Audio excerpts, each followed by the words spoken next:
प्रधानमंत्री मोदी 13 से 15 सितंबर को मिजोरम, मणिपुर, असम, पश्चिम बंगाल और बिहार का दौरा करेंगे। 71,850 करोड़ रुपए के प्रोजेक्ट्स का उद्घाटन और 3 नई एक्सप्रेस ट्रेनें झंडा फहराएंगे।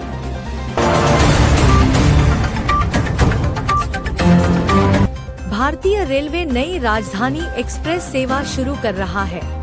यह पहली राजधानी एक्सप्रेस है जो मिजोरम के सेरांग से दिल्ली आनंद विहार टर्मिनस जाएगी।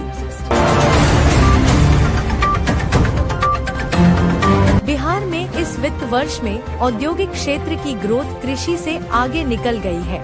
जीएसडीपी में वृद्धि लगभग 13.9% रही।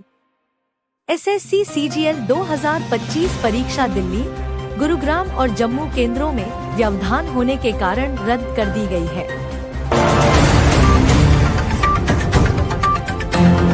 कांग्रेस के नेता शशि थरूर ने अमेरिकी राष्ट्रपति ट्रंप की नीति की आलोचना की। कहा, असामान्य राष्ट्रपति होने से भारत को निराशा हुई है।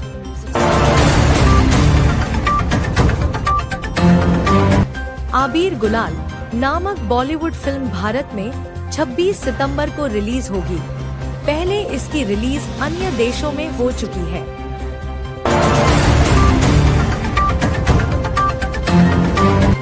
पश्चिम बंगाल समेत कई राज्यों में बजट कटौती और व्यापारिक टैरिफ बढ़ जाने के बीच अर्थशास्त्रियों का कहना है कि टैक्स सुधारात्मक उपाय हैं, न कि सिर्फ आर्थिक प्रोत्साहन।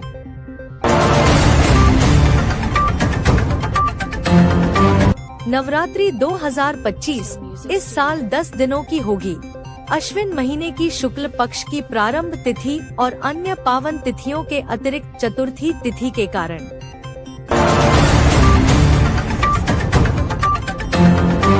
राजस्थान की राजधानी दिल्ली की तुलना में पूर्वोत्तर सेवा में सुधार की एक नई पहल के तहत रेल संपर्क बढ़ाया जा रहा है।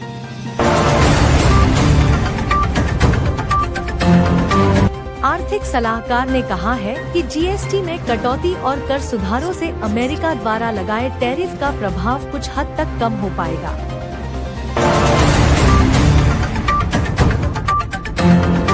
भारत और नेपाल के बीच रिश्तों को मजबूती देने की कोशिश। भारत ने नेपाल में बने नए अंतरिम सरकार का स्वागत किया और मिलकर काम करने की बात कही।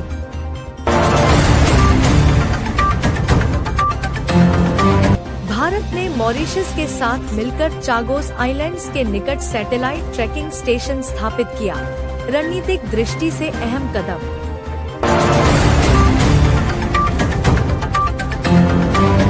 दिल्ली सरकार 3,000 करोड़ रुपए के विकास पैकेज की शुरुआत करने जा रही है। प्रधानमंत्री मोदी के जन्मदिन 17 सितंबर के अवसर पर